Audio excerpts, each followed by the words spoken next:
Mike.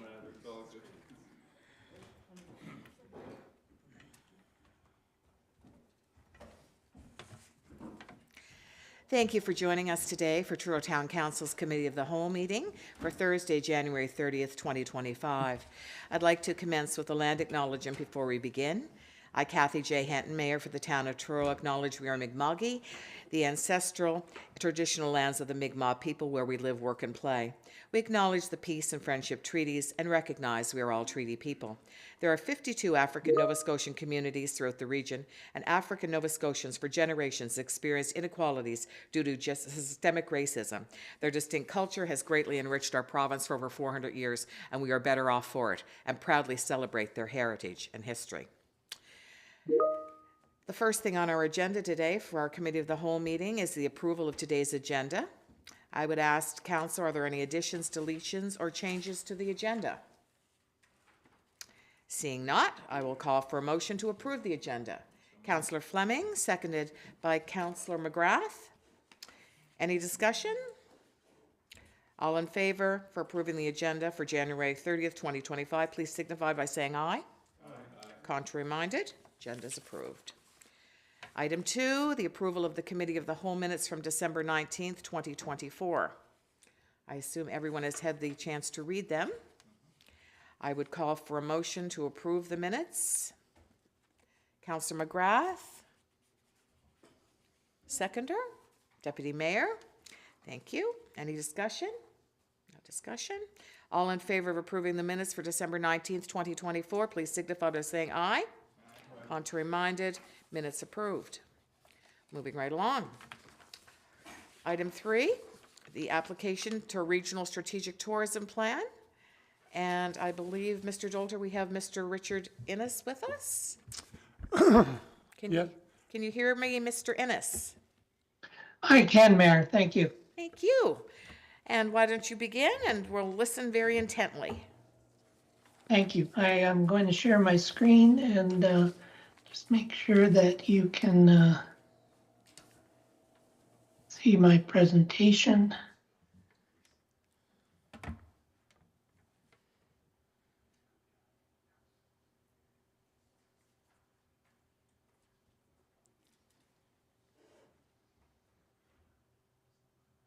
There we go. All right. So are you seeing the full screen or? Yes, we are. Yep. Okay, great. Then I will move along. Thanks again for the opportunity to present to you today and give you an overview of the work that has been transpiring over the last 12 months.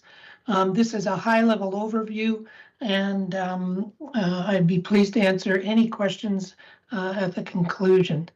So I'll move forward. I need to set the stage, the planning context that was used for this important work within the region. We focused around asset-based community development. And this is an approach that we've adopted recently where we start and focus around what we have versus the things that we don't need when it comes to becoming a successful tourism destination. We do want to focus on things that is enhancing our competitiveness to attract visitors from away.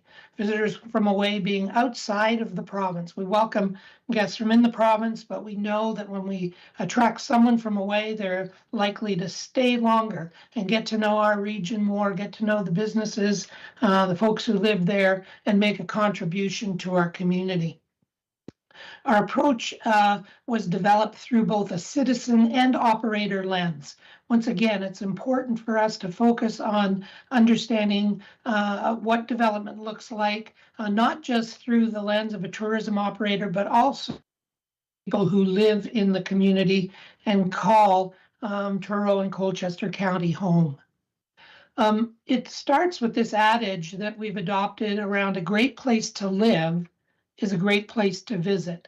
So when we develop our destination, we have to be cognizant of enhancing the lifestyle, the conditions in which the residents participate in the community life.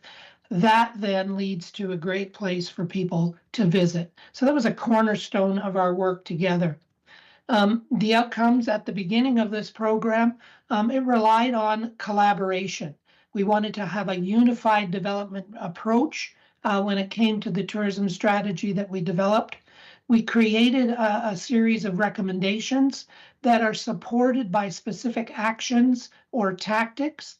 Who is responsible to deliver on those specific tactics, and when is all this going to happen? That was a condition of an outcome going forward.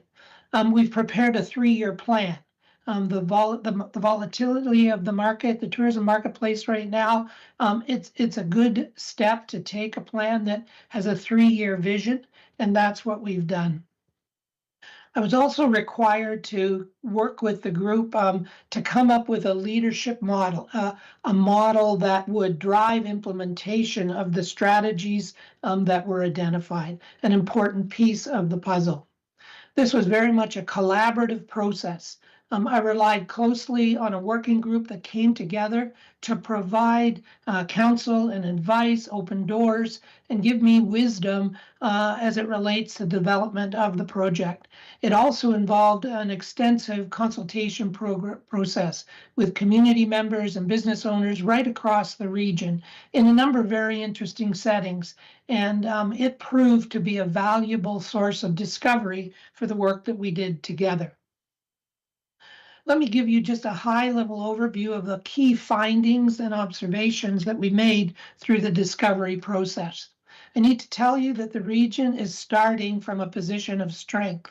There are a number of built and natural tourism assets present. There's infrastructure in terms of accommodations and restaurants to support the visitor journey. And so you begin this process of embarking on a 3-year strategy from a position of strength.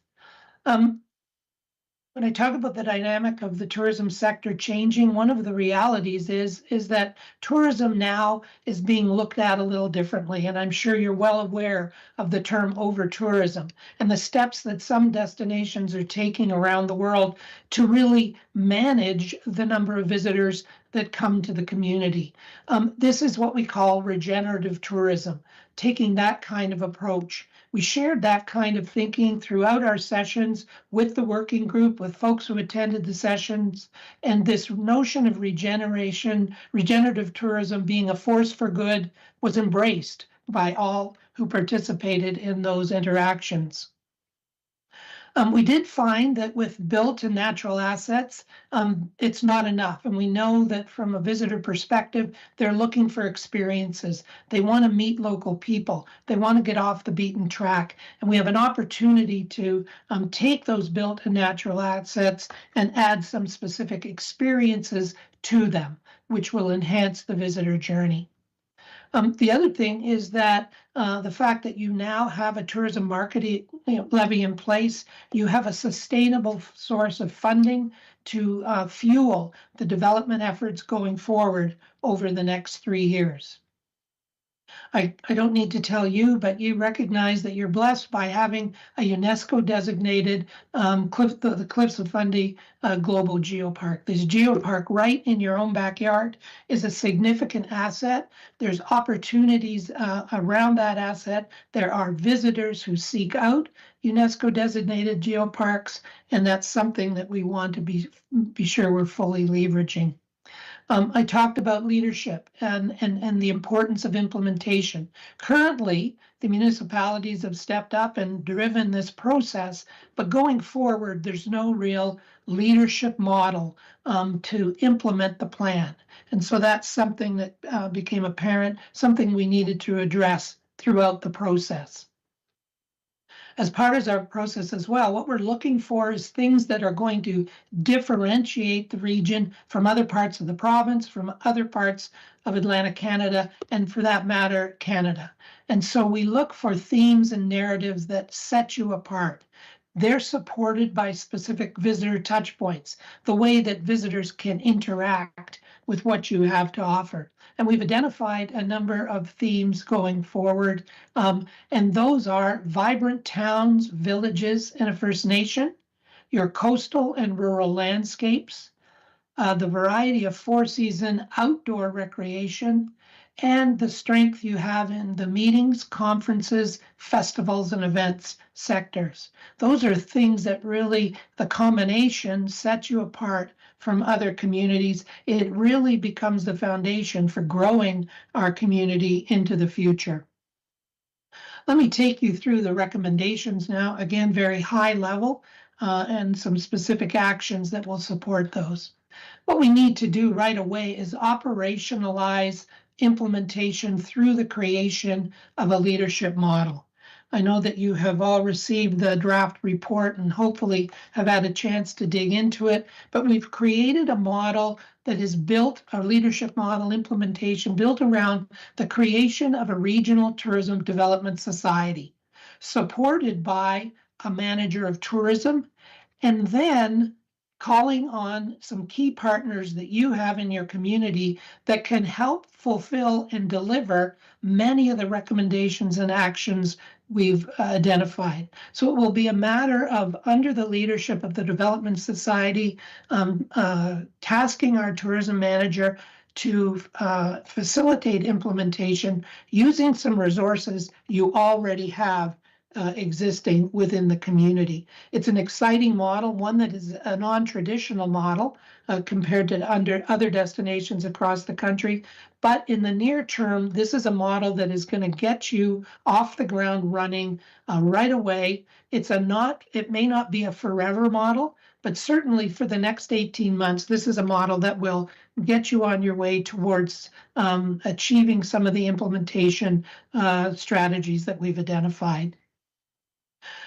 We need to recognize that the tourism marketing levy, those funds are used for region-wide development.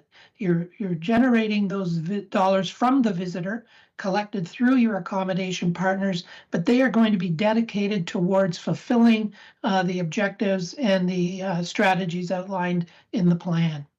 We need to embrace a broad group of stakeholders, both citizens, business owners, community organizations, and therefore it'll be important to initiate a communication plan right out of the gate. We've got a goal of really growing year-round overnight visits, specifically in year one.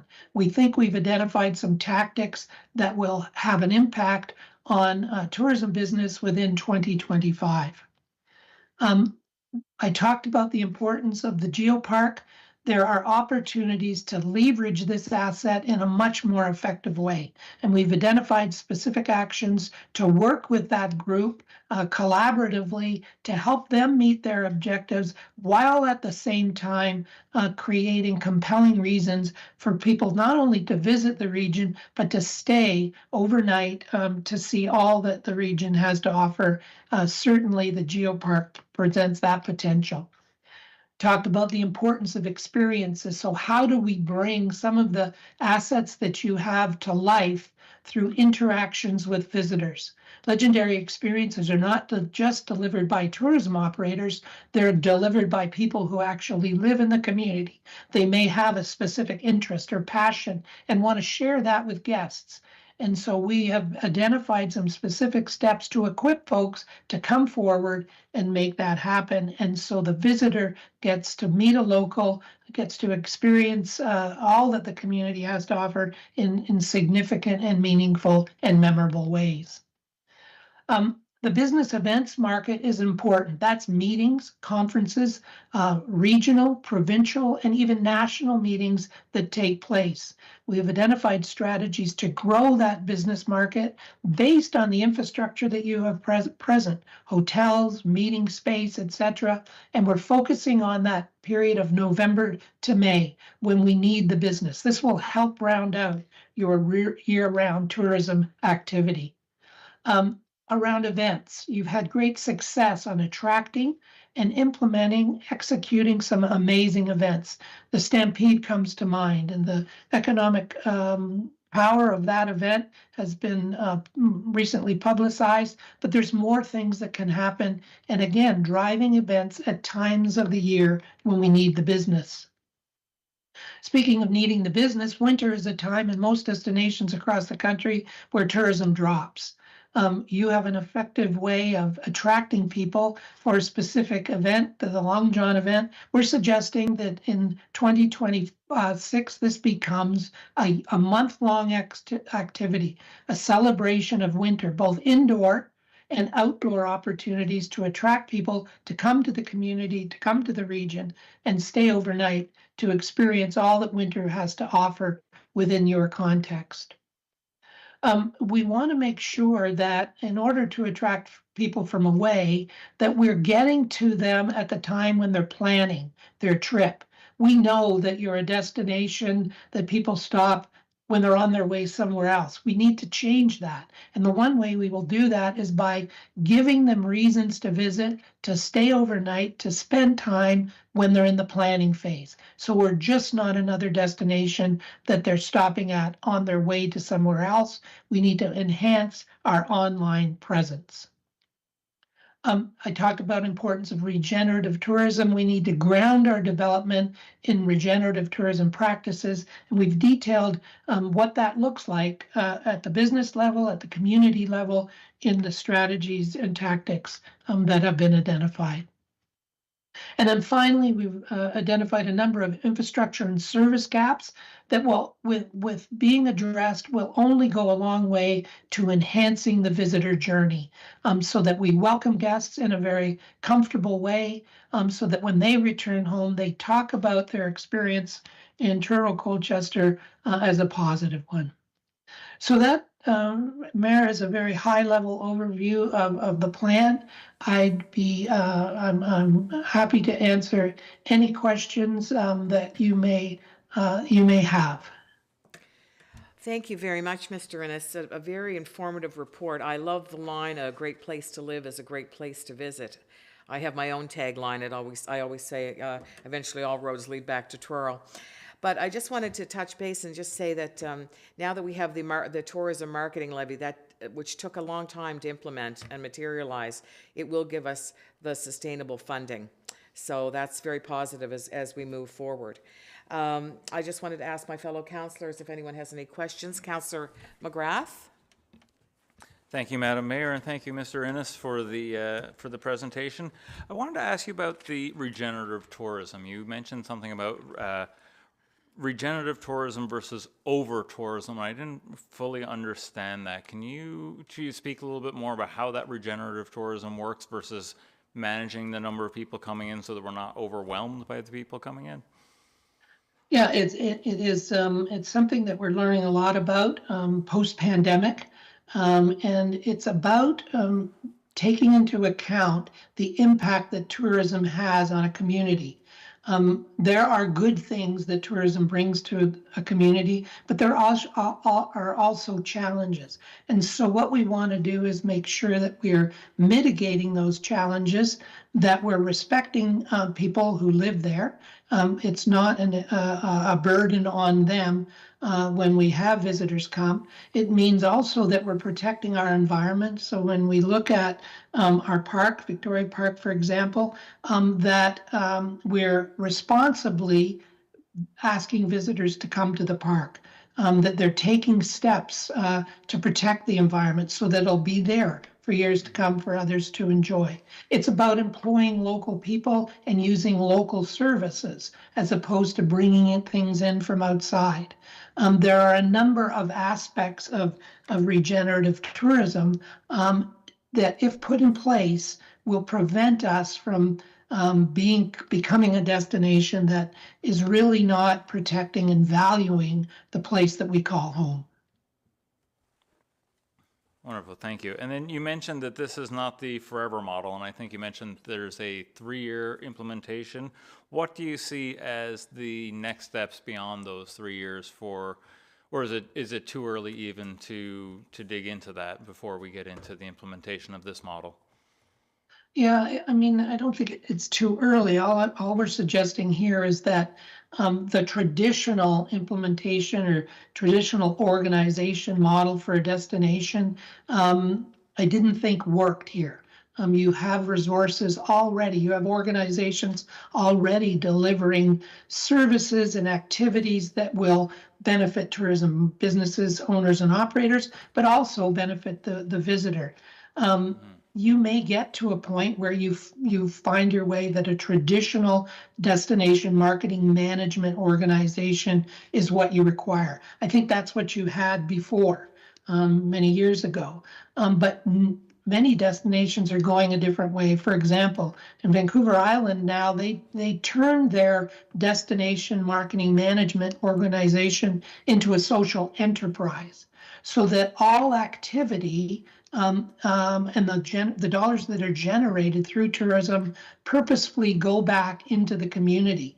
And so that this social enterprise model is taking hold.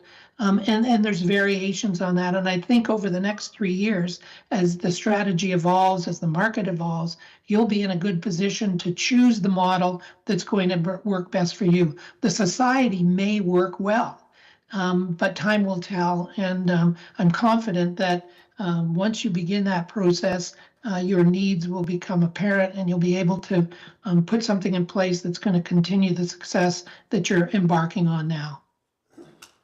Great. Thank you, Mr. Innes. Thank you, Madam Mayor. Thank you very much, Councillor McGrath. Do I have any further questions for Mr. Innes today? Okay, seeing none. Mr. Innes, I want to thank you very much for joining us today. A very informative presentation and very exciting times ahead. Tourism, we love it, and we're looking forward to all the new possibilities. So thank you for spending some time with us today. Thank you, Madam Mayor. Bye for now. Thank you. Madam Mayor, just as a follow-up, so the Jen Manton and Allison Grant will be putting together some short-term implementation items for the two councils probably towards the end of February. And they will be working towards that, as well as council's aware from the public package.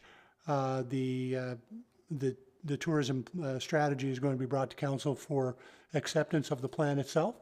And again, that'll allow staff to start working through some of the items that have come up through the plan, and then working with Richard and as we go through things. So again, I think it's a very positive, and the plan is strong, and I think bringing the community partners certainly is a great way to leverage what we already have here. So again, both councils will be hearing where the short-term implementation items will be coming forward. And then we start getting into implementation phases. We look forward to that, and I know they'll put a good package together for us to hear, so thank you very much. Now we're going to move forward on our next item on the agenda, and that is the Cougar Dome. And today we're going to be having a presentation by Luann Shankles.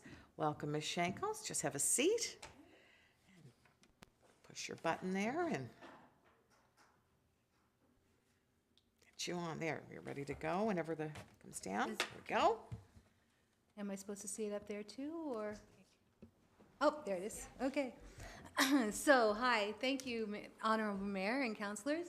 I'm here with two of my fellow board members. So my name's Luann Shankles, and you have in front of you a picture of the Cougar Dome. And I think after hearing the tourism presentation that it is also a great place to live because we have the Cougar Dome. And we're going to demonstrate to you who's using it and what we're doing there, just to make sure that everyone shares in our great news and vision. So we had a strategic direction meetings over the summer, and we have a mission statement. It's in front of you, that we want to offer year-round, safe, affordable access to multiple sports. And these are all health-promoting activities.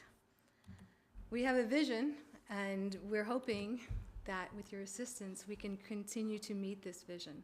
So tonight, we're not going to be asking for a handout tonight, nor will we be making a giant pitch for finances, but we will be asking if we can tweak your interest and join us in how we can together, with your help, with the county's help, with the province's help, continue to offer this great service to our community. So this is our board of directors. As I said, there's 3 of us here tonight. We're a very active board, and we have this is our place. So we, every day, people come in, they play, they walk, they dance, there's soccer. We have recently opened up our courts at no cost for the track at no cost, so people can come in and walk and get out of the cold. And we have wheelchair tennis, we have pickleball, we have the turf where people can play soccer or laser tag. Our dome is 12 years old, and it was the vision of a family that lived here and saw the need for an additional recreational facility here in our town. And so with support of many benefactors and themselves, and with your help, with the town of Truro, with local businesses and organizations, and some grants, we have been operating for the last dozen years. We have a charitable status as far as we can issue tax receipts, so that is helpful when we're looking for donations and sponsors. We also are registered with the Joint Stock, so we're a nonprofit. We employ 2 full-time staff and several part-time staff. So we were counting up over the last 12 years, we've probably trained, 20 high school students as they go off into the communities, and we've gained much needed skills dealing with our customers. We also feel that we give a lot of benefit to our community. So this is what we are. We have a 900 square foot turf. We have 3 tennis courts that we can flex into 4 tennis courts. We have 8 pickleball courts that we can flex into 18 pickleball courts. And we have a track, a really nice, safe, cushy track for folks to walk and run on. When I say we flex, we can also use our flex of the pickleball courts, for instance, when we go up to 18 courts and have a tournament and bring in up to 200 people on a weekend. And you talk about your November to April time period, that's when we run all of our tournaments, because that's when the pickleball community is ready to take on tournaments and when we can host them. So on our turf, what do we do out there? Soccer, laser tag, track. We have cultural events there. We have recently hosted a dance party for our East Indian community. We had 120 people in full garb dancing on a Saturday night in November. We actually brought the police in because they heard the music and were wondering what was going on. So we have a lot of variety of things happening on our turf. On New Year's Eve, we had the town of Truro comes in the last 3 New Year's Eves, and we host a bouncy castle event for the kids. And so the town rec looks after all that, but we can host that in the afternoon on New Year's Eve. Golf happens throughout the winter, and then we have March break camps. We've also recently started partnering with rec, and so the kids, we share our kids, and our staff go back and forth, so the kids can play the activities at our place, and then the next day go to the rec, and we get the rec kids, and they go back and forth. So it's been a really great partnership that way. So the turf is a great place to be. On their tennis courts, we have typical tennis activities.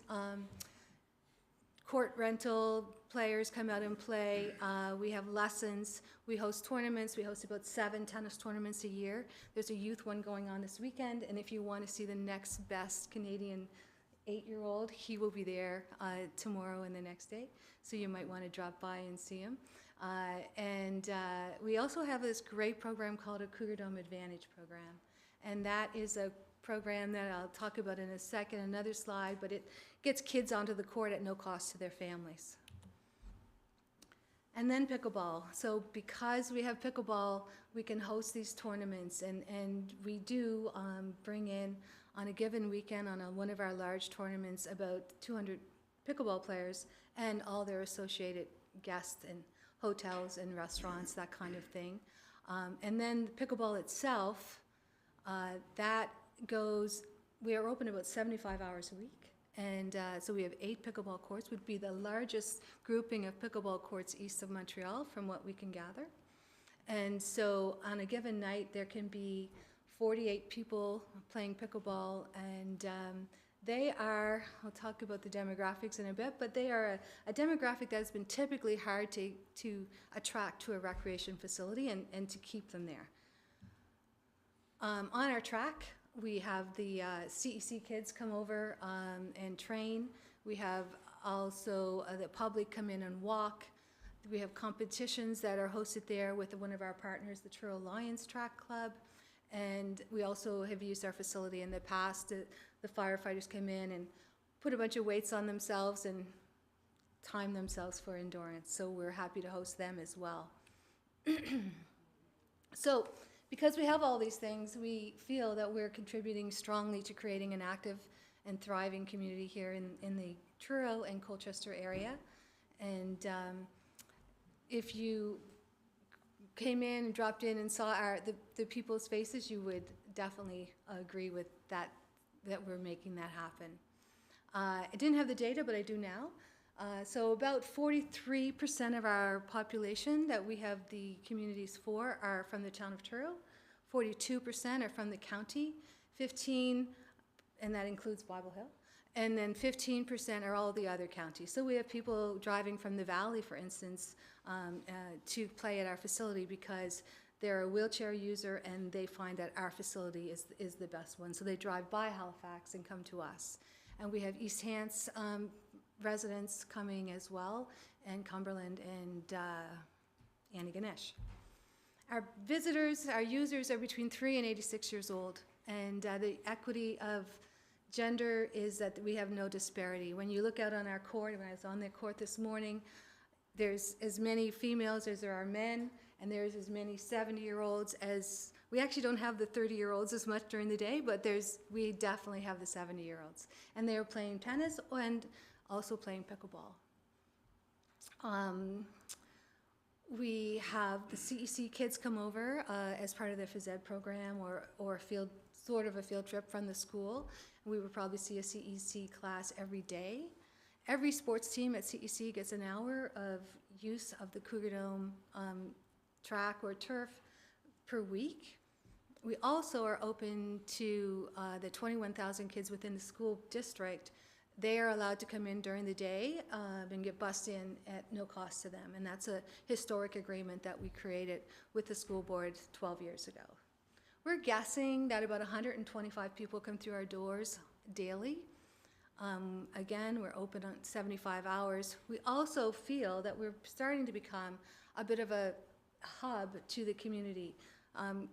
Youth are comfortable coming in and going to our washroom. They get picked up there for driver's ed. Their parents pick them up there. It's a great location for that. So again, this is sort of just a summary of some of the things we do here. We do feel that we are providing this great service, this great place for our community to be active, for them to do all these activities, and feel that it's a great asset to our community. I'm not going to read these, but these are from some of our athletes, Rachel, Angela, and Bev. So this slide presentation is going to be delivered to your inbox tomorrow morning, along with our annual report that was done up into our fiscal year of August. So you'll see all the activities that we did last year, and so you'll have both of those tomorrow. But yeah, these guys just love using our facility, whether they're playing pickleball, developing a passion for pickleball, or learning to play tennis. We create elite athletes because we're a year-round facility, and we create them in both tennis and in track. And this is one of our current high-achieving athletes, and she's been ranked #1 in the province for 3 years, youngest woman ever to win the Nova Scotia Open. So she's in grade 12 at CEC, and she's trained at our facility. The Truro Lions track group meets at our facility 2 to 4 hours a week. And again, they are creating athletes that are excelling in their sport, and they can only do that because of the year-round access to an indoor facility. So we're pleased to support that. We have some coaches. We have the Truro Lions coach, Tammy. You'll see a quote from her when you see your presentation tomorrow. And she just can't say enough about the value of this place. We have a tennis pro, and we have a pickleball coach, newly certified pickleball coach who's been teaching folks how to play pickleball. These are the kids. This is the overview of our Cougar Dome Advantage program. So we reach out to the schools about twice a year and invite them to send us children based on basically, if the teacher thinks that this child would benefit from being involved in a sport, then they submit them to us. We put them in a cohort of kids of about 12 children and coach them for the 3 seasons that we're open with their tennis pro, and then in the summer they go to the local outdoor club. So these children, at no cost to their family, gets 12 months of tennis training. This annual report is what's also on our website, but we will also send it to you in your inbox tomorrow. So we're here tonight just to share that always trying to keep a home going is tough, and we feel that we have provided a home for our community for the last 12 years. We have been able to keep the heat and lights on and the roof up, and we have been able to provide the activities for the families, and we are planning for the future. And so it's in that area that we're going to be asking for some support from the town of Truro. And Savannah's going to take over.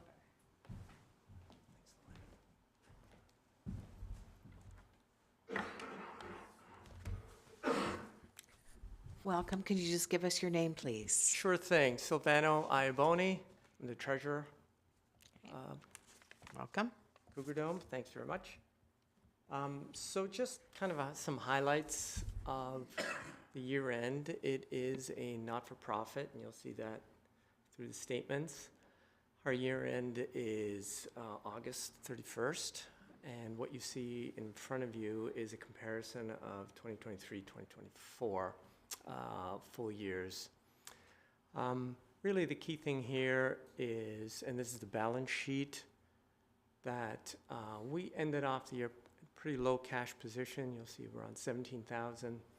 We had some debt to repay, which was primarily the CERB loan that we received.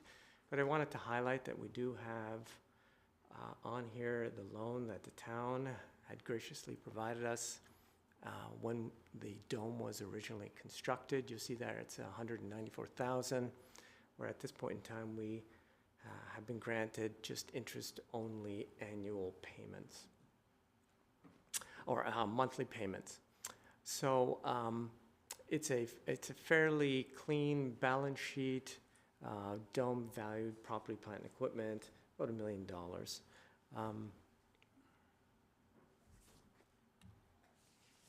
Really, the profit and loss statement gives you the story of how the dome operates, and this is pretty typical.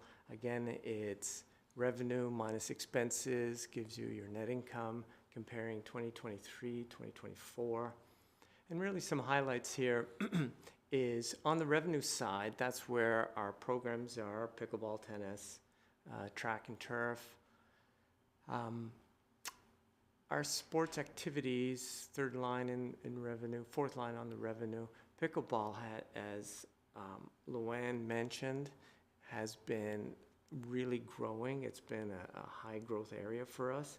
Tennis is staying fairly stable, but it's pickleball that's adding a tremendous amount of revenue year over year. We see that same growth this year in that demographic.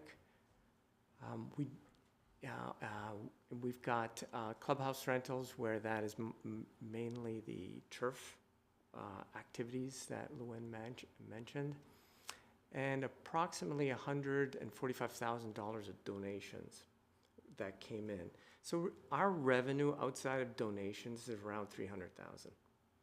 Our expenses, you'll see it in the next 12 lines, run rate is about $440,000.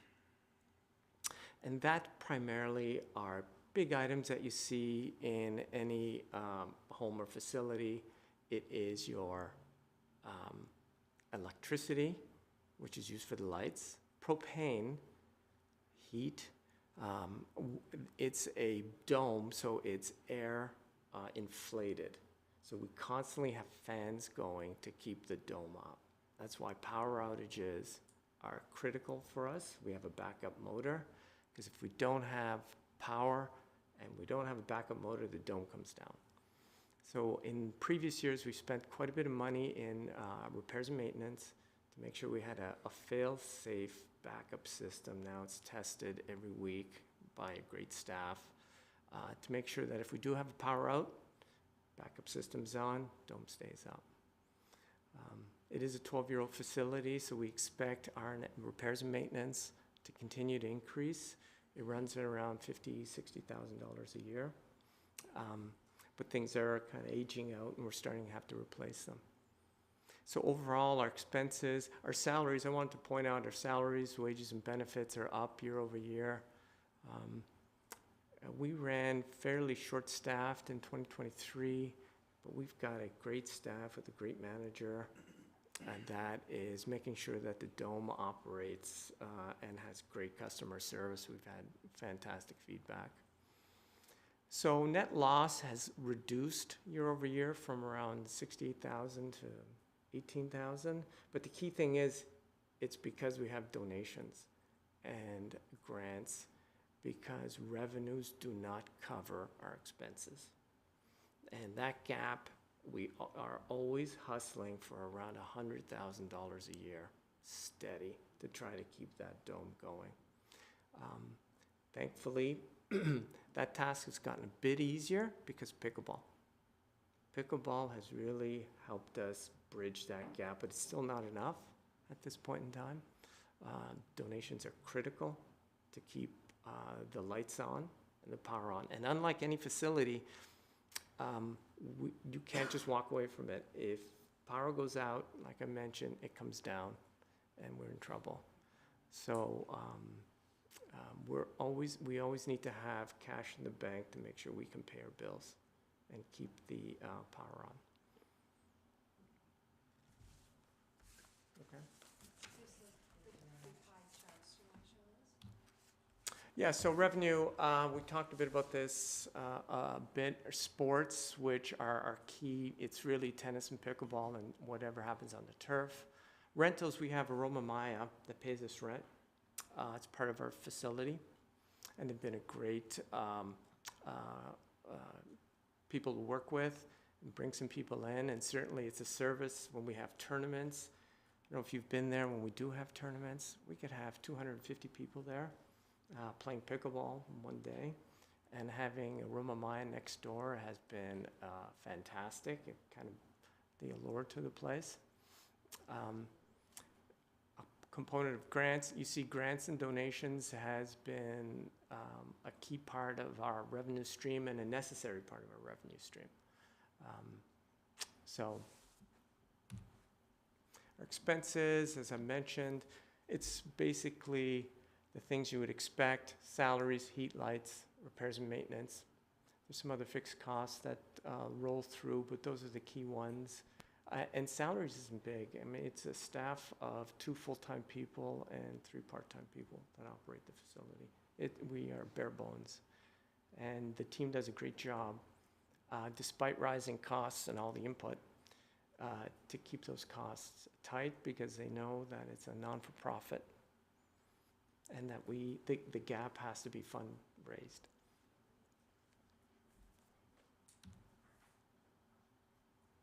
So really the path, we have a pretty active plan to grow our sports revenue through pickleball and tennis programming. We continue to see a lot of interest, and we've got learn to play programs, primarily in pickleball, that are always full, and we get new members.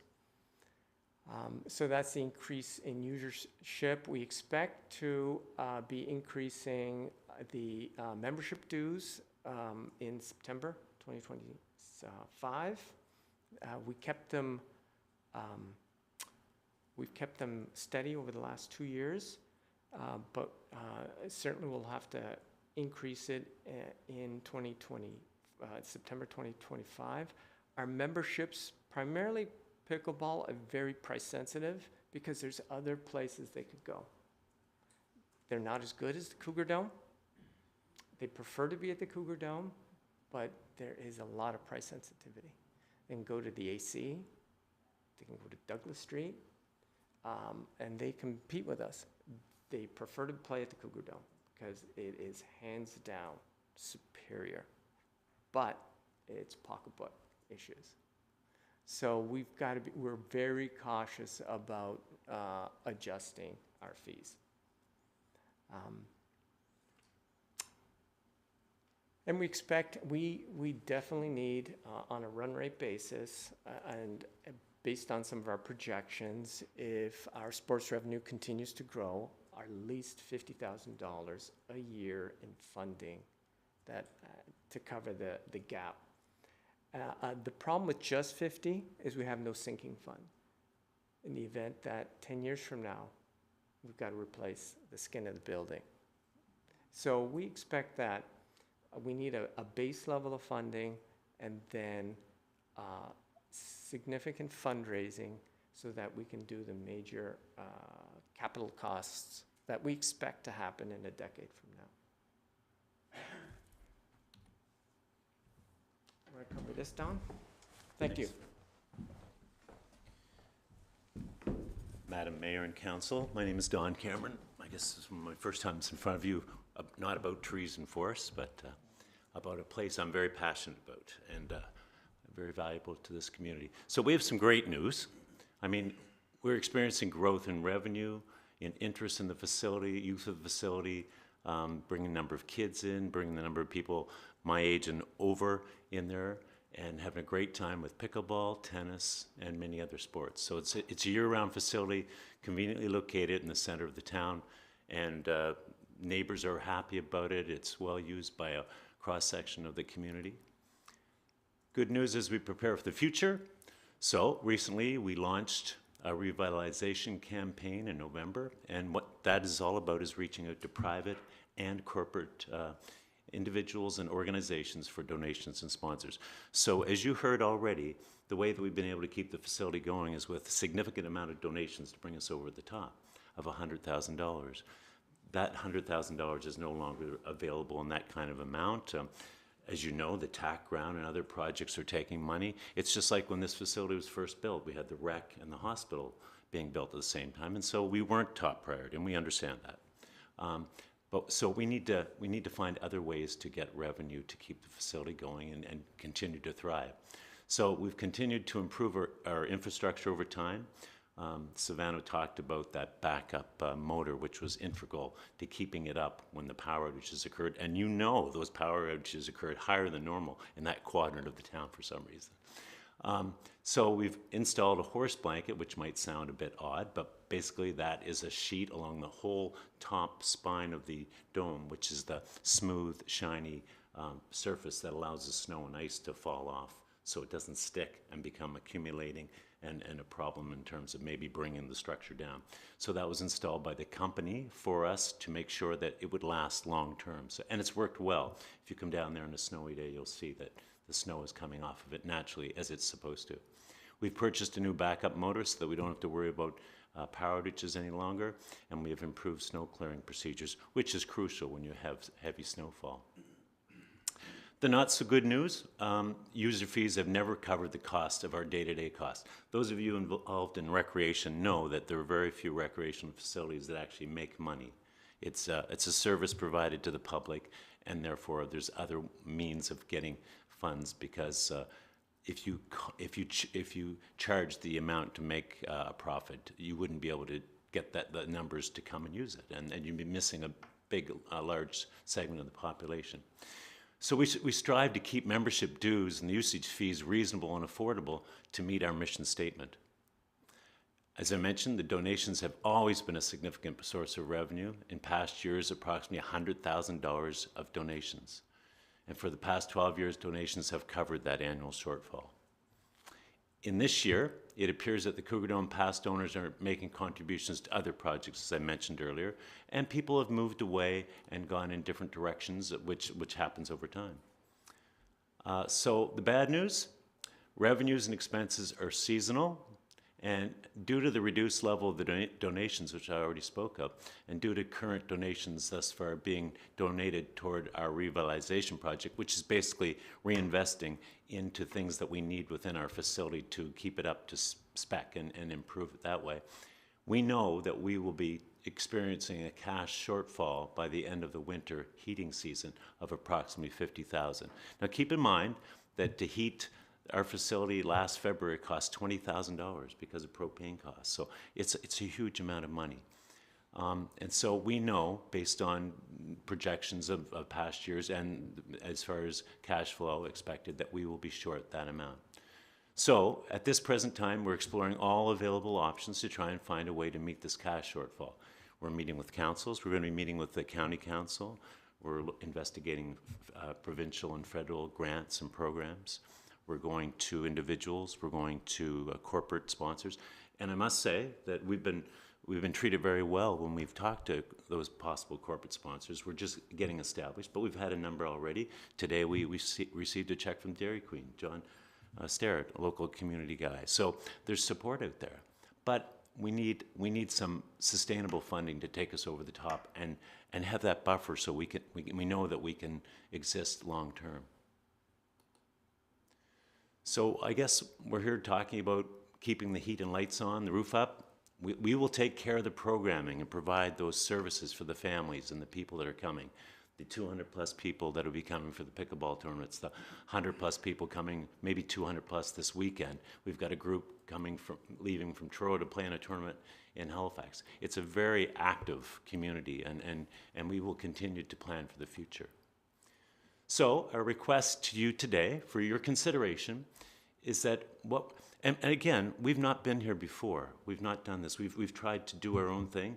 Our incredibly generous family that made this happen put $1.2 million out of their own pocket to keep this going over the first 12 years. So we've been trying.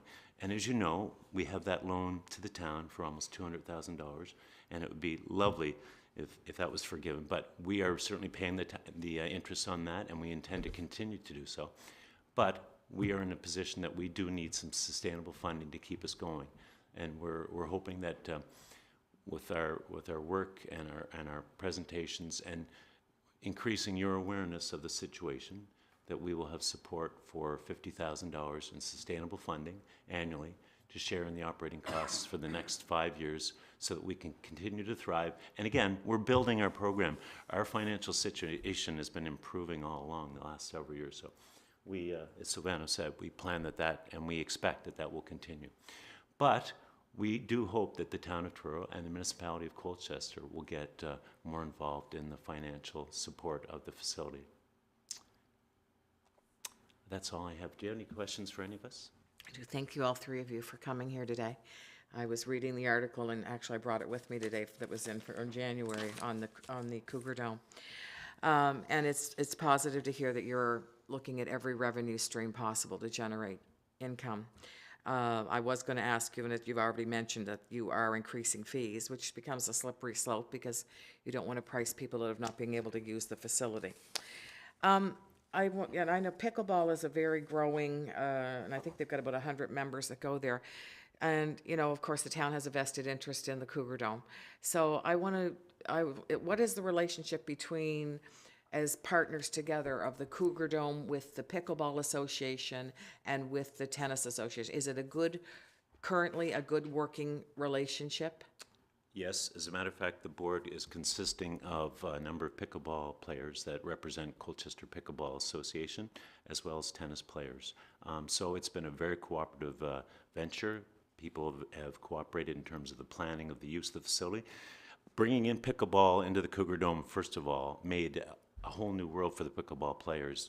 As Silvano said so aptly, it's just grown incredibly. So they love it. And so we, as tennis players, those of us that are tennis players, have seen that growth and are fine with that. In fact, we went from 4 tennis courts to 3, giving one of those tennis courts to the pickleball players to create 4 more pickleball courts in that one tennis court.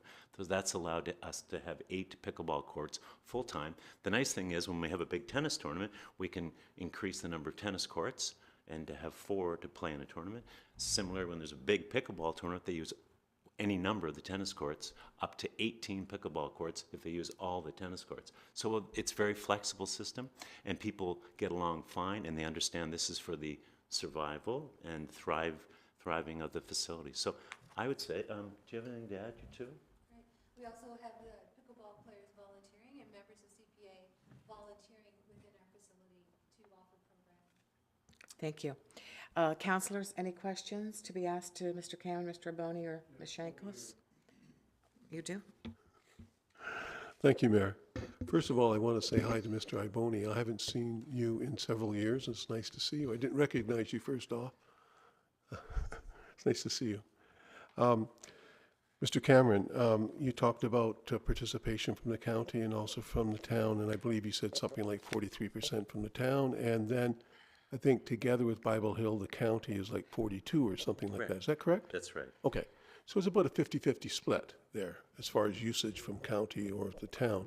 You're looking for $50,000. Is that the total amount you're looking for? And if so, are you looking to split that in half, 25 to the county and 25 to the town? Is that what you're? We're looking, You haven't said that. I'm That's just right. asking that. because we don't know what the county is going to say yet. I see. We're looking for 50,000. I'm suggesting you ask them for 45. I understand, but ideally, a perfect split would be great, and it would create that partnership or continue that partnership that we have. Yeah, Okay, thank you very much. you're welcome. Thank you, Deputy Mayor. Any further questions? Councillor Talbot, please. Yeah, I have a little difficulty with the whole concept of core funding, because we have a limited amount of money that we put in, out in grants to the total community, and that's already heavily eaten into by core funding that we provide. So myself personally, I'm not in favor of our increasing our give in that particular arena. And I have some concerns too in terms, with respect, us providing grants when you still have an outstanding debt of $200,000. That, you know, that would require some discussion this started long before I come on council, and it's been an issue in the 9 years that I've been here. So I think we got to get to a better place in terms of how that loan will be satisfied before I would be prepared to consider, you know, giving additional funds. That's just my own personal stance on this. Thank you, Councillor. Any further comments? Okay. All right, well, seeing none, I want to thank you, Mr. Cameron, Mr. Aboni, Ms. Shankles, for coming today, making your passionate presentation, and thank you very much. Thank you, everyone. Okay.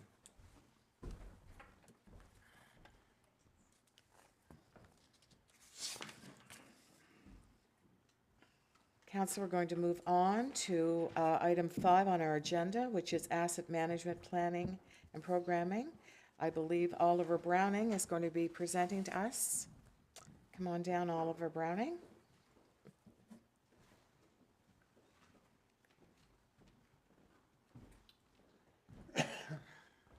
Light's already on for you. Your belief is correct.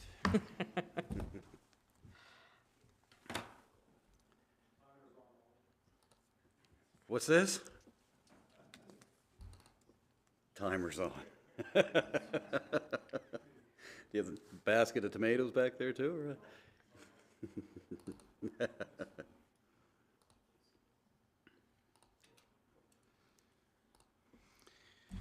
All right.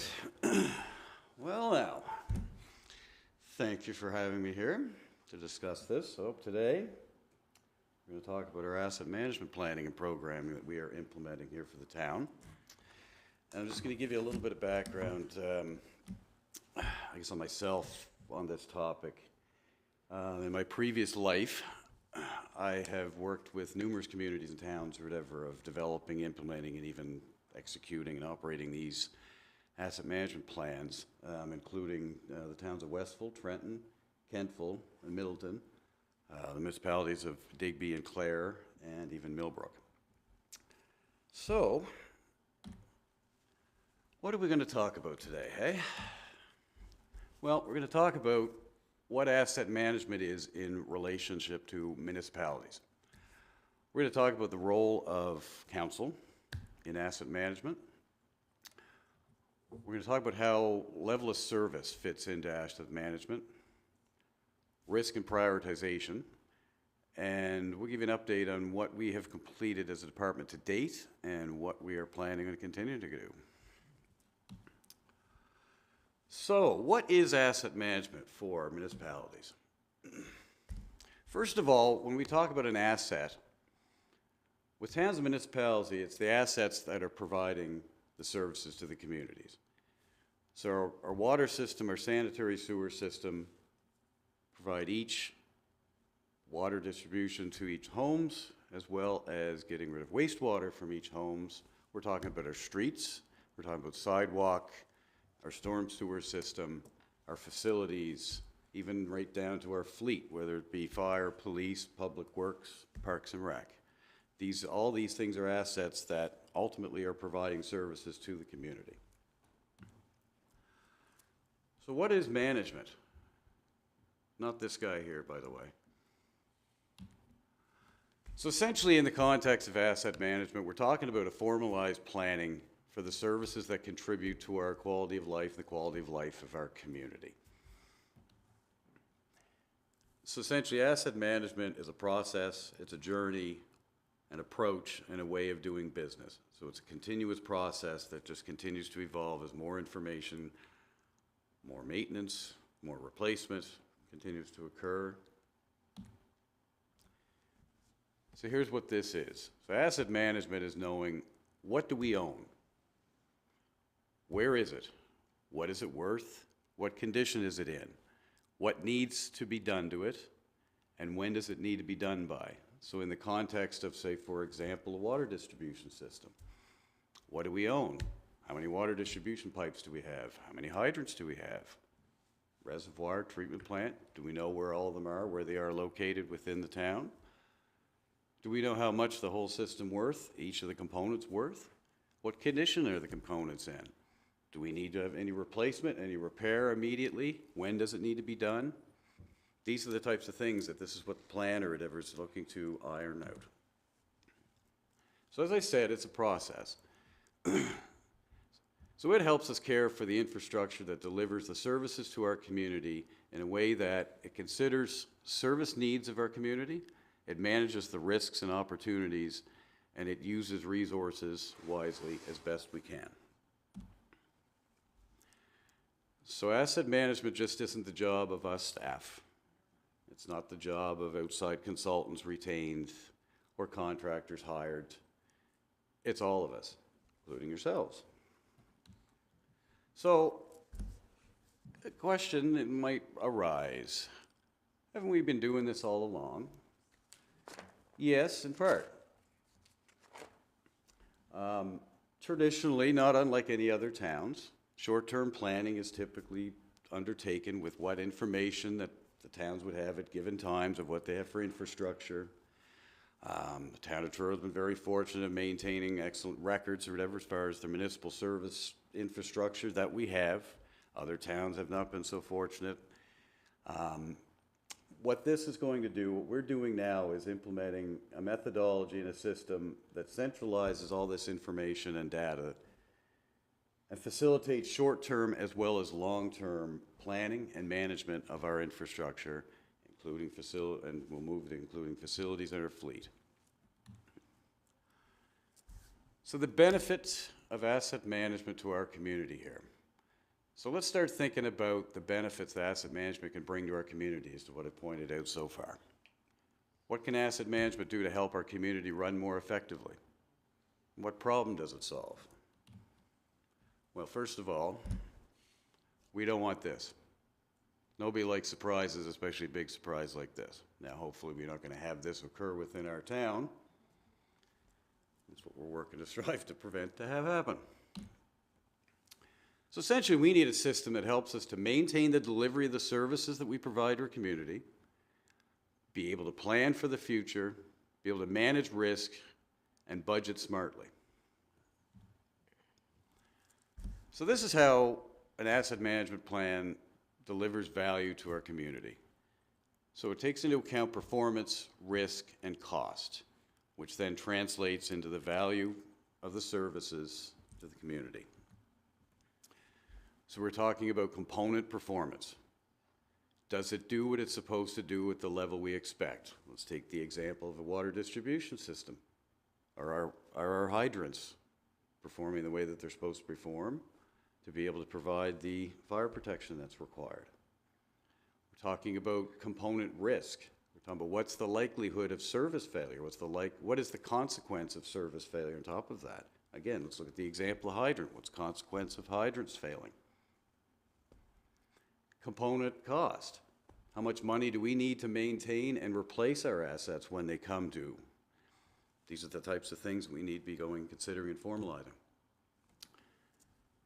So as an electric council, what role do you guys play in this? Well, essentially, council sets strategic direction of level of service and resource allocation. So what you guys need is information about asset performance, risk, and cost to set direction on performance. Essentially, what level of service does the assets that we have currently provide? How long will the assets perform under current maintenance and operation levels? When you consider risk, what is the likelihood and consequence of any particular asset failing? And cost, what budget is required to maintain or change the level of service that our assets provide? So this gives us empirical evidence so that we can do the right thing to the right asset at the right time. So let's talk a minute about level of service here. I know we got together last week, and that was a topic or whatever, in part or whatever, of strategic planning. So as you know, levels of service are specific parameters that describe the extent and quality of services that the municipality provides to users. Levels of service link an asset's performance to target performance goals. So in evaluating and developing services and evaluating the level of said services, there's a 7-step process that we can go through to be able to really hone in at what particular service level we want to identify. So you want to identify the services that we provide. You want to identify the assets that we have that essentially provide or work to provide that service to the community. You want to look at describing, okay, what is the current level of service that we actually execute on? To be able to identify performance measures, develop and identify performance measures to be able to go and determine whether we are meeting what we want to meet for services provided. From that, you can identify performance gaps, develop strategies to address gaps, and then finally prepare a service delivery plan to be able to execute and implement a certain increase or decrease of level of service. So identification and assessment of existing assets. So this chart here, if you take a look at the middle left, we have the yellow boxes, what we would call spatial assets. These are assets that include not only your streets and sidewalk, but also our sanitary sewer systems, stormwater systems, water systems. These are things that are networked across town. We also refer to non-spatial assets. These are our fleet and our facilities. So in our Department of Engineering and Public Works, the bulk of our assets are essentially spatial. We're talking about our water systems and sewer systems. In the other departments, such as Parks and Recreation and Culture, Police, Fire, there are more non-spatial assets. They're the facilities, their fleet, to which the assets or whatever are helping deliver the services to the community.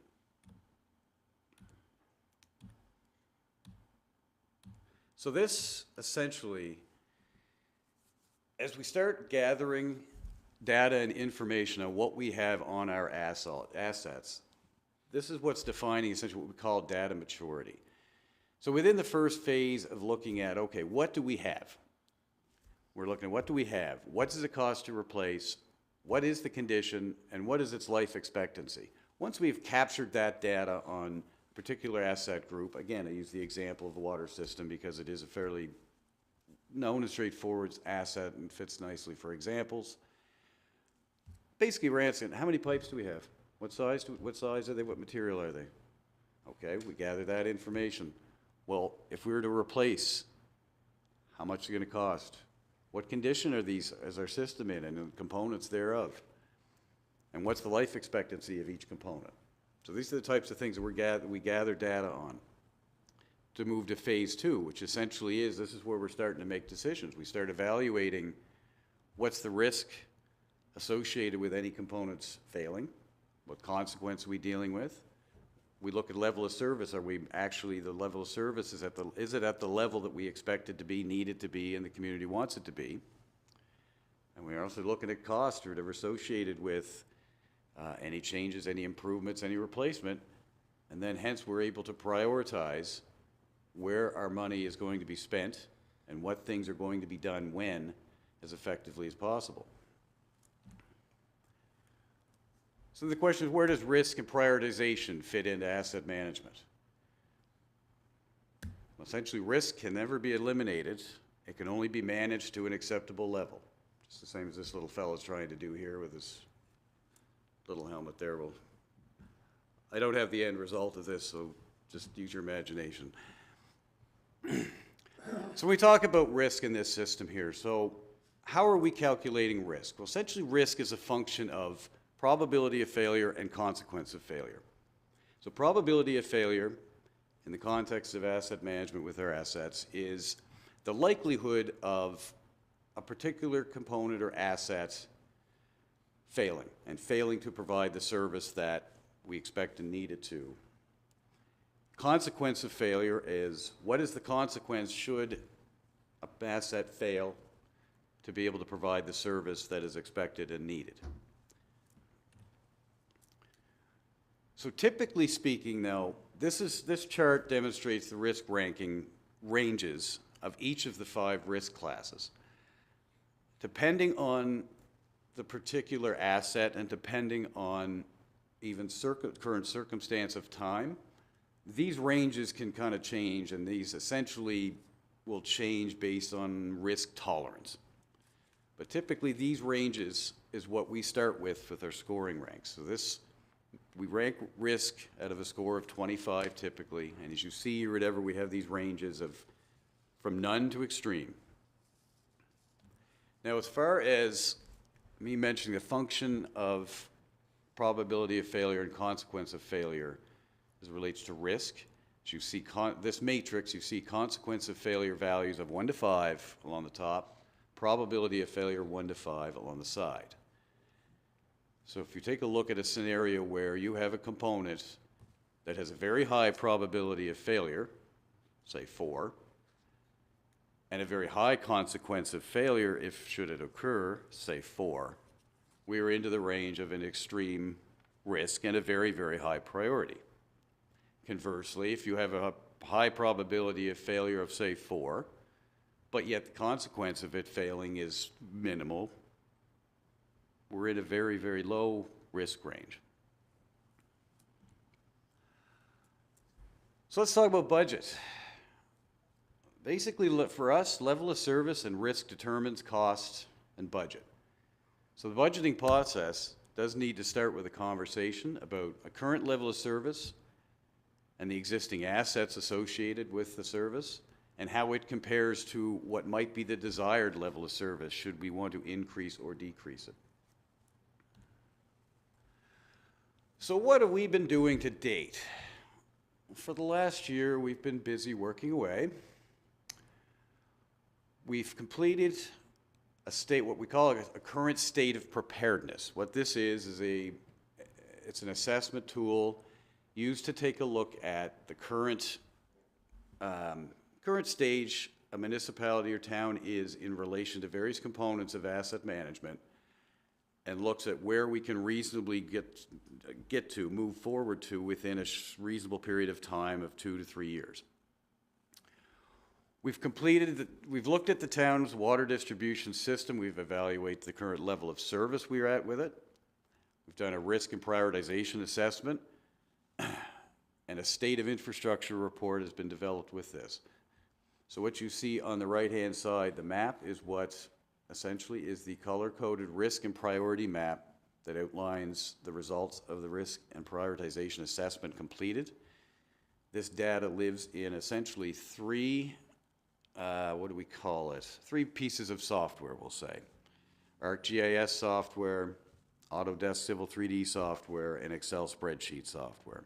And each of the three will go and work with each other or be able to share data amongst the other, and it's just a means of being able to A, keep, B, import, C, export. We've also completed the same for the town's street network. So again, evaluated level of service, risk and prioritization, and state of infrastructure reporting. So what's next? What are we doing next? Moving forward here, we're going to present to council the state of infrastructure of the town's street network. We will present to council the state of infrastructure of the town's water distribution system. In the meantime, we're working to complete the state of infrastructure reporting of the town's sanitary sewer system as well as the storm sewer system. Once completed those two, we'll start looking at the town's sidewalk and curb networks. Then following that, an option to expand this planning to other assets of other departments, i.e. facilities, i.e. fleet, and to continue to build planning town, like this asset management planning townwide to help aid in your guys' decision-making and our execution of our jobs. So let's go back. What did we talk about today? So we talked about what asset management is in relation to municipalities. Talked about your guys' role in asset management, how level of service fits into asset management, concept of risk and prioritization, and what things we have been completed and where are we moving forward to. I thank you very much. And is there any questions, comments, concerns? Thank you very much, Mr. Browning, and as always, there's never enough money to do everything we want to do. That's exactly it. Priorities, right? And it's Exactly very it. stressful. Council, any questions for Mr. Browning? I see Councillor Talbot. Yeah, thanks, Oliver. That was very comprehensive. I'm very impressed with it. I'm a big proponent Thank you. of this direction. And I was glad to hear you say it's going to be expanded because, in my opinion, it's not very good if we don't have it integrated across the whole town. And, you know, it'd be certainly be a valuable tool for budgeting. And the last thing I'll say on it, I was at a national presentation, and the city of St. John, New Brunswick was doing the presentation. And as you know, they're one of the oldest cities in the Confederation. And when they did the asset management plan, they found out they couldn't afford to implement it. Their infrastructure was in such bad shape. Right. And, you know, that's not only isolated to the town of St. John, or the city of St. John, sorry. I mean, these are challenges or whatever that cities and towns or whatever across Canada or whatever are faced with. For years, there's been discussion about infrastructure shortcomings and shortfalls with money and aging infrastructure and just how are we going to move forward? I mean, bridges have been a recent concern. So this is essentially where we're at. So I think really to have some plan in place to be able to tighten up understanding what we have to work with the limited amount of money that we have to spend to maximize essentially the tax dollars to be able to maintain as best we can the level of service that we provide the community is something that's invaluable. Yeah, I think for council, I mean, I'm sure you grasp that, is the risk and the consequence of failure is a huge part of this because, again, it does drive where the priorities should be. So obviously, if we have a, high risk, high consequence situation, that's where the priority has to be. And that, sometimes that isn't always the easy decision to make because it may be something that the public, like a water pipe or something like that the public doesn't see day to day. But we know if that fails and we can't provide or deliver on our core services, and then that's a major shortcoming for the town. And those are the things that we got to ensure are being addressed. So, and I think the visuals there with the mapping are very good too, because again, it doesn't, color coding is great because people really get it. When something's red, it's bad. I guess black is bad too sometimes, but it is there, and obviously green is good. So the good thing about the system map that, Oliver threw up there, you obviously couldn't see it in great detail, but you see a lot of our water resources are in our green stages, right? So again, that's positive, but again, it's an ongoing thing. So I think this is going to really help us determine where the priorities are for budgeting and, where we have to, where we have to focus our dollars. Thank you, Mr. Dolder. Expect the unexpected. Councillor McGrath. Thank you, Madam Mayor, and thank you, Mr. Browning, for your presentation. You and I chatted at that strategic session a little bit about asset management, because this risk management certainly falls a little bit more into what I do on a day-to-day basis. And a lot of that looks familiar. I will ask the question, and without getting too deep into the details, how do we monitor some of these things? Like, I think about the water pipes that are under the ground. We're clearly not going up, digging up all the streets and sidewalks and wherever. We're not digging it all up to look. I assume we're using some sort of camera system. Well, see, largely, so you're right. We can't just go digging up all our streets or whatever to look firsthand or whatever. Geez, that water pipe looks very bad. Okay, bury it. We're fine. Bury that now. Right. No, largely what we have is we have a methodology of initially assessing condition based on sort of historic data. So repair, maintenance, water main breaks, age, material, all factor into what we would assign to be a condition rating initially. As time goes by, if we look at some areas or whatever, geez, we're thinking the condition may be bad, then we might do a little more exploratory work. But essentially, it's the start. Short of digging everything up, we've got to start somewhere. So largely, or whatever, the example, the water system, it's material, it's age, how many frequency of water main breaks we experienced in the last 10 years. Those are the types of things that we say, okay, with this, and we have a certain methodology, A before B before C, and we tag it with a rating that way, unless historic information over and above that suggests otherwise. That's how we get to it. So as far as monitoring it, we just continue to look at condition rating, for example. If we start seeing an increase in water main breaks in a particular section, all right, you know what? We would adjust the condition rating and everything, probability of failure accordingly, to then recalculate risk and prioritization. Right. So if we had a water main break out front of Town Hall tonight. Right. Right. Right. I hope I'm not jinxing that. And then the next week there was one a little bit further down the road, and the next week there was one a little bit further down the road. We can fairly safely assume, okay, all of the pipe that was laid in that general time frame really needs to be looked at, because this is probably right. So we can look at historical data, like you say, in the last year or 5 years. I don't know how far back our data goes. When we say, oh, there was a water main break here. We did this much work. We've replaced these assets. We know that asset is X number of years old and is likely in certain condition. That's right. I'm a huge fan of the database, as you know. I will go back to the question you said, haven't we been doing this all along? Haven't we? Because I didn't really get a great, I don't feel like you answered your question. Well, largely, we have been, I guess, but so not to this we depth. haven't been doing it in this way. Yeah. And this, I don't know what the right word really is for it. I mean, this is a different type of methodology that sort of takes a look and takes into account some other different things you may not before, looking at probability and consequences of failure to be able to frame prioritization. Having such a system, or to be able to go and have it mapped and planned for a longer, further term out at any given time, versus only isolating look at, say, within a 5-year period of planning type of thing. So that's essentially the difference. Like I said before, comparatively speaking with the other towns and municipalities I've worked with, the town of Truro has had the vast amount of essentially information and data and records and that type of thing of the municipal infrastructure to work with to start to build what we're doing right now as compared to other towns. Some other towns were a little more challenging because they did not have the extent of records and the extent of historic data maintained.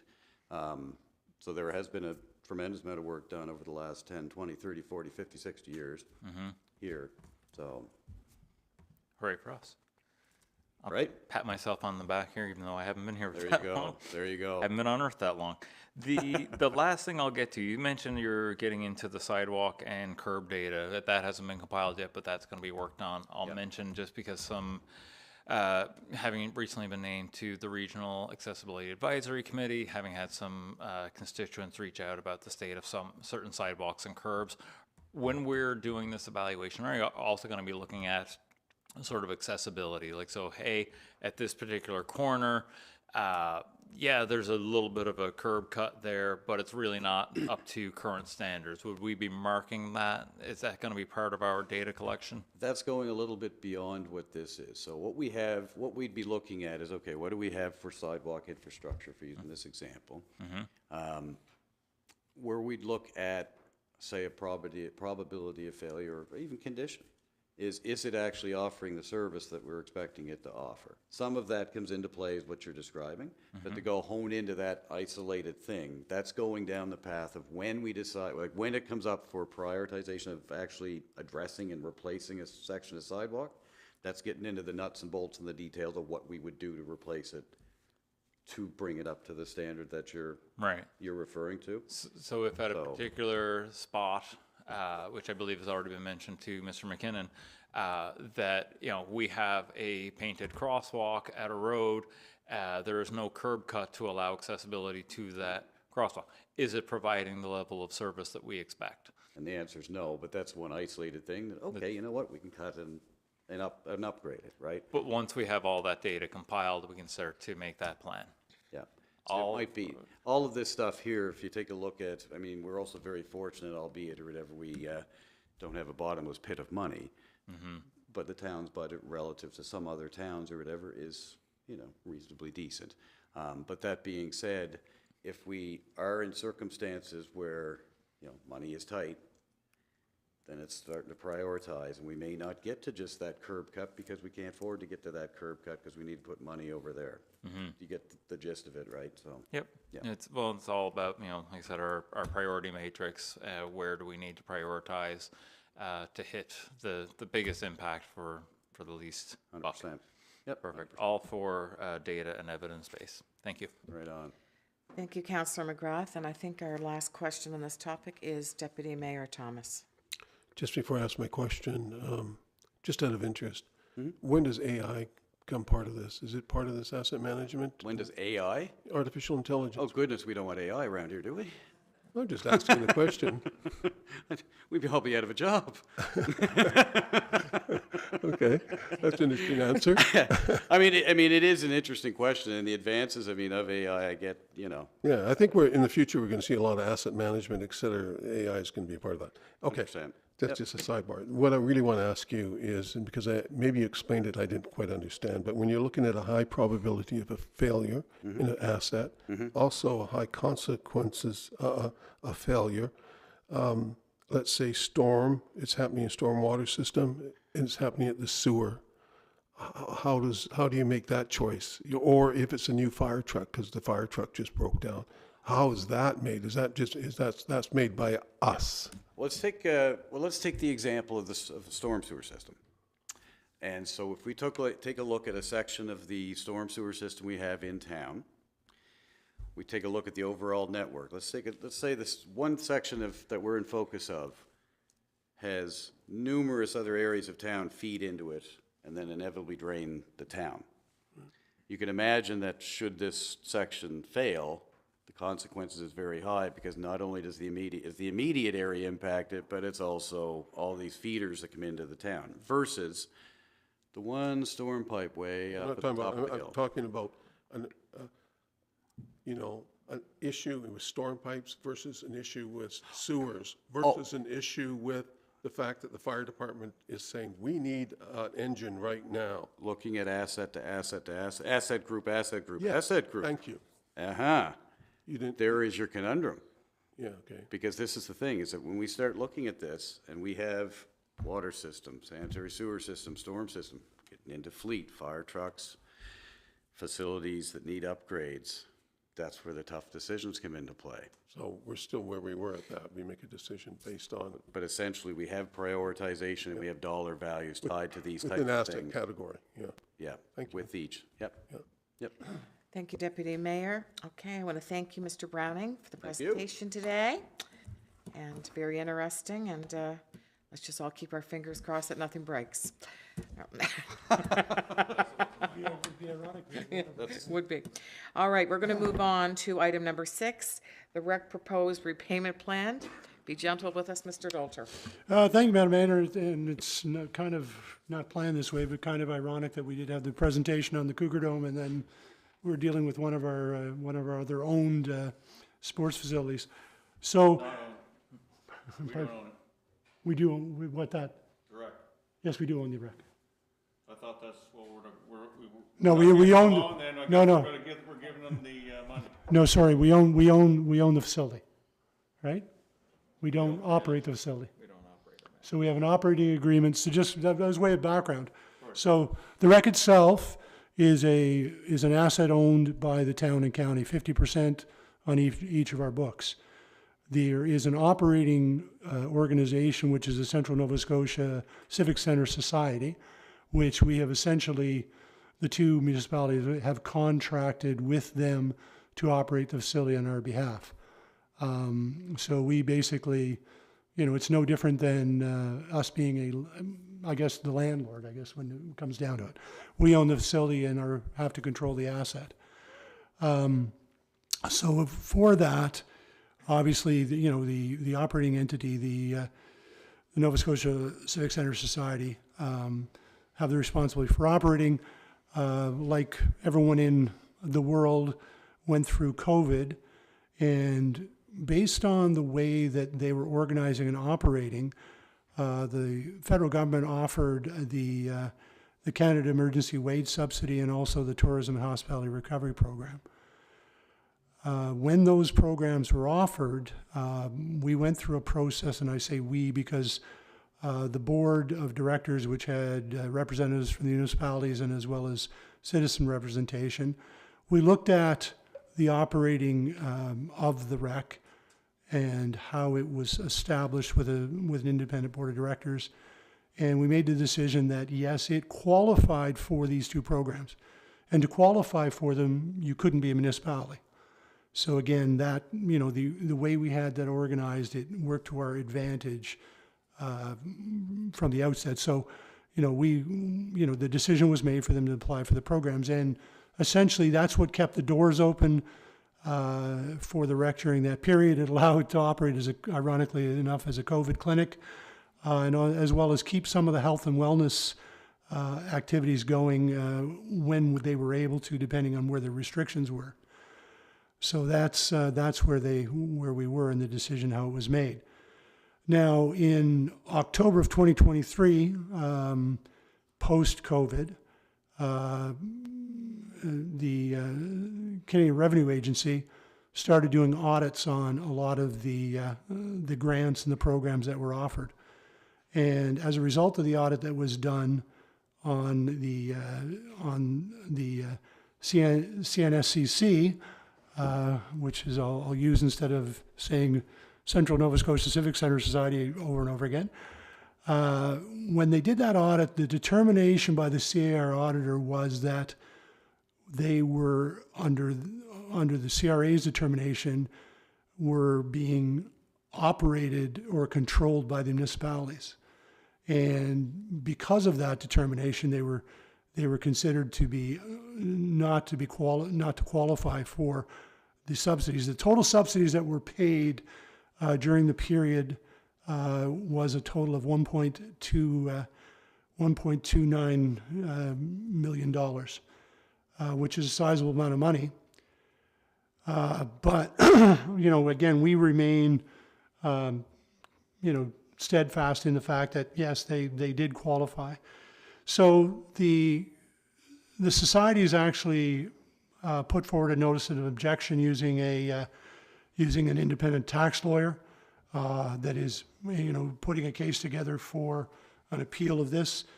The key points are just the way the board of directors is put together through the board itself. Although there is municipal representation, it's not directed by the municipalities. Financing and operations essentially is independent. It is, for the most part, self-sustaining. 66% of the revenue is from its own revenue, self-generated, and we do provide a grant.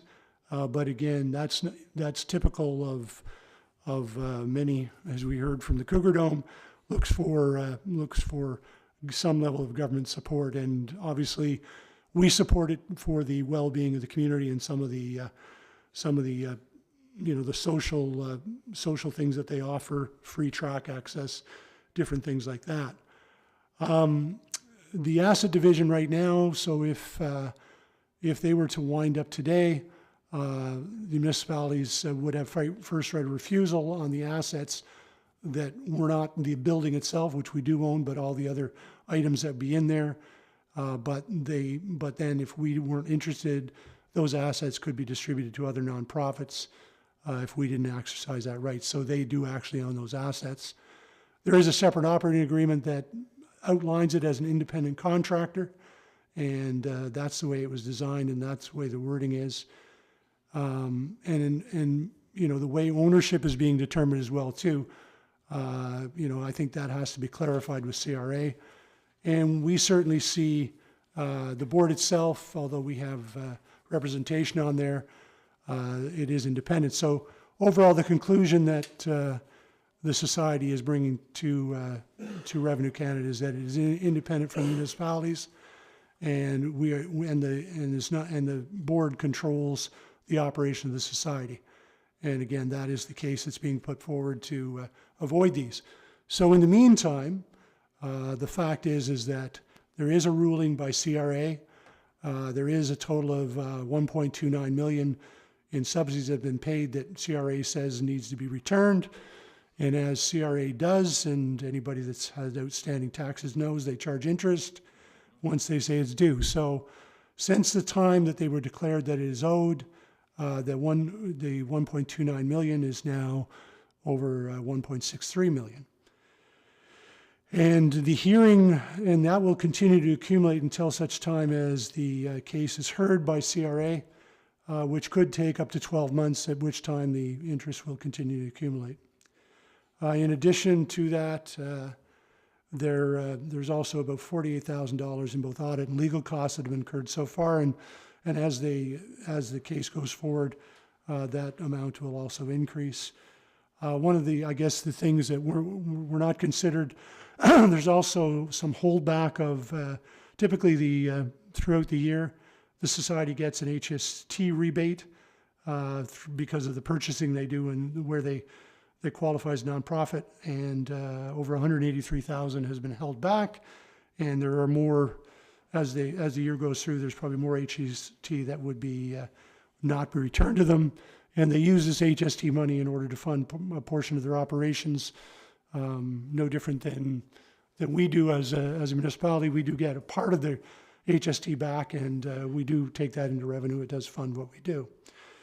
So at the end of the day, in order to avoid further interest, because again, the longer we wait, the more interest that will accumulate, the society has asked both municipalities to provide them with funding for the total amount that's currently outstanding of $1,629,846, and they would repay that based on a 1.5% interest rate.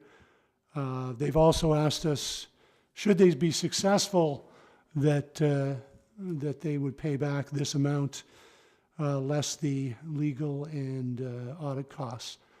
Obviously, if they're not successful, the amount would be paid, and obviously, it goes without saying, it would not be returned to us because the REC does not have that funding available. And if it isn't returned, it's because they have been deemed to be under the control of the municipalities, and I guess you can read between the lines that it would be our responsibility to fund this, which again we disagree with at this point. So the recommendation that will come to council on at the public meeting on Monday is that we are recommending that the town fund its portion 50%, which would be a total of $814,923 to the society as a repayable grant.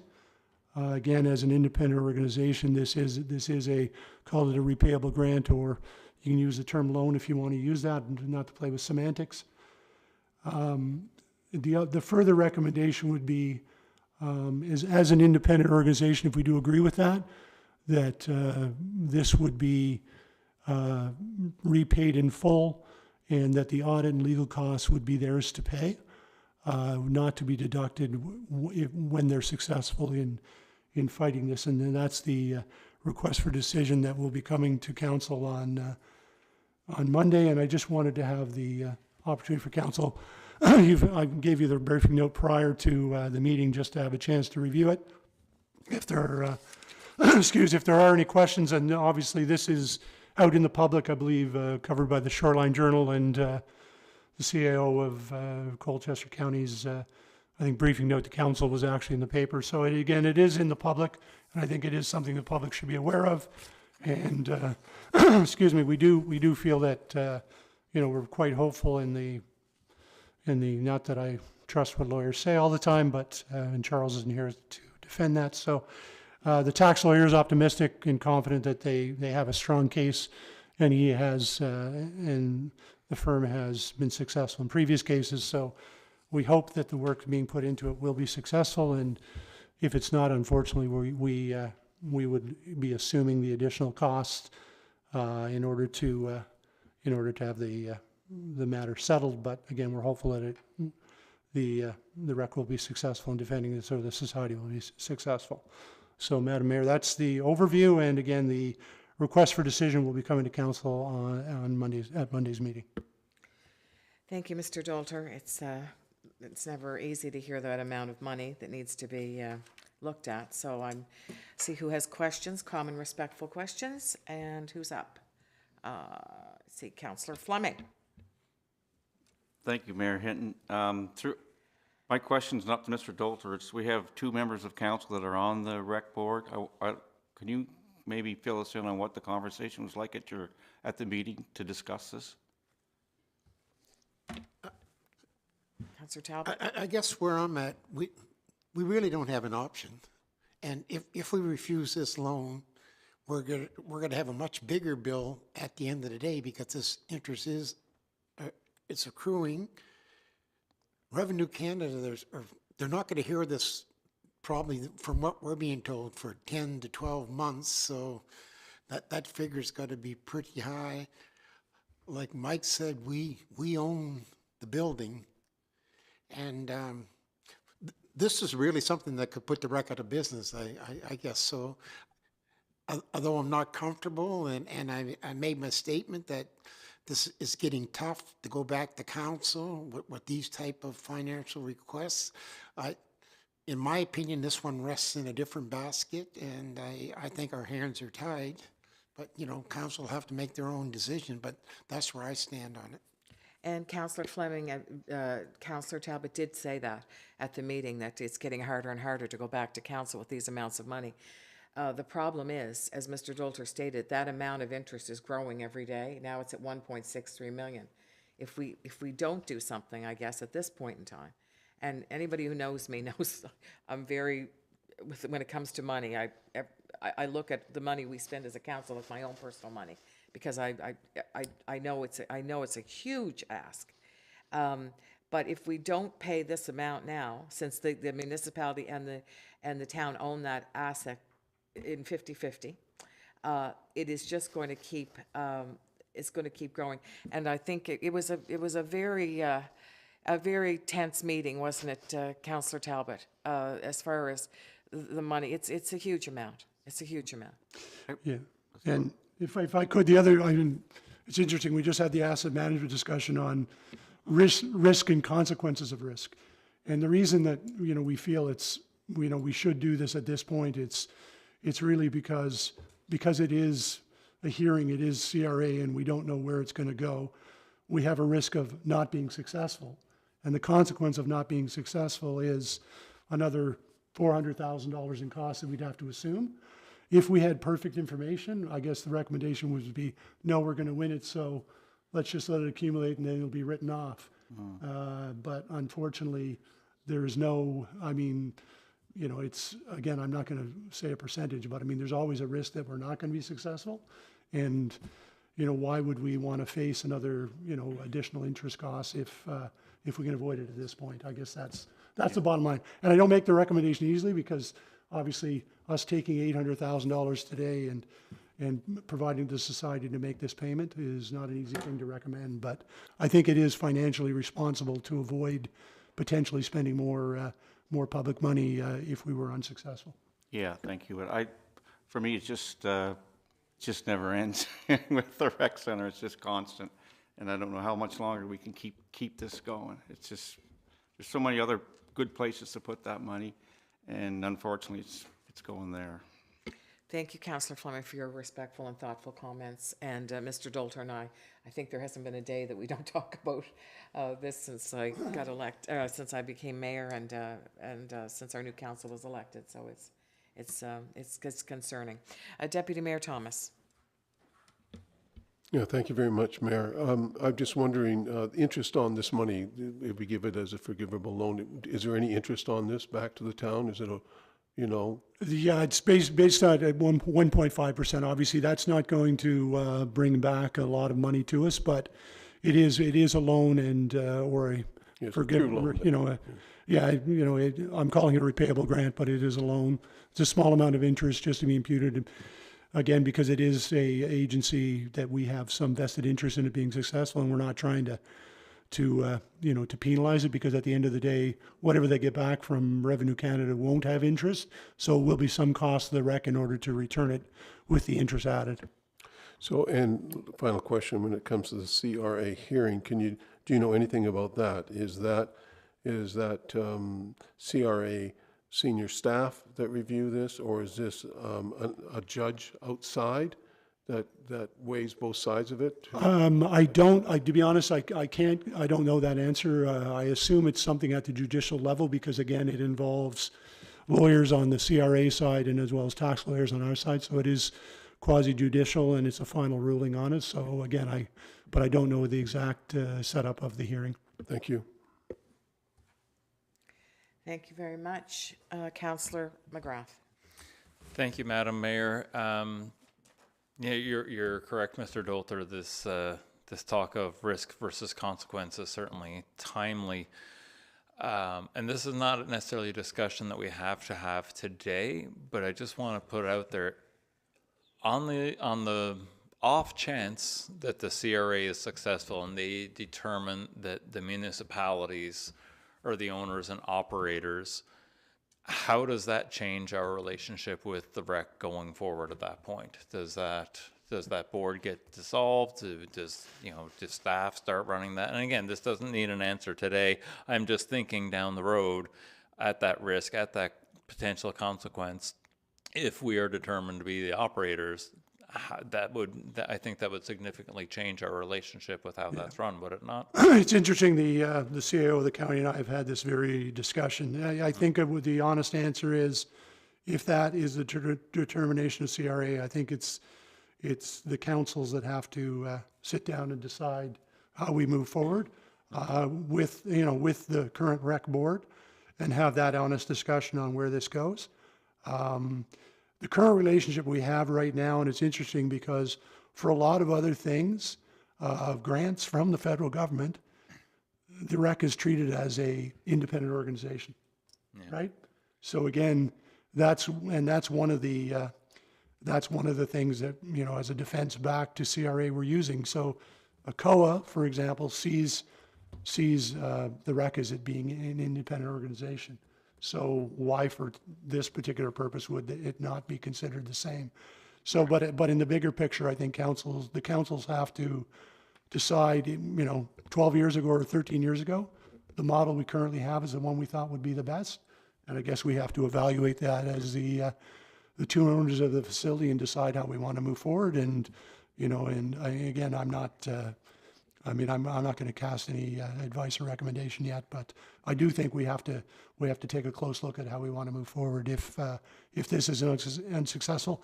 And to be honest, even if it is successful, I think the municipalities have to be happy on how things are operating.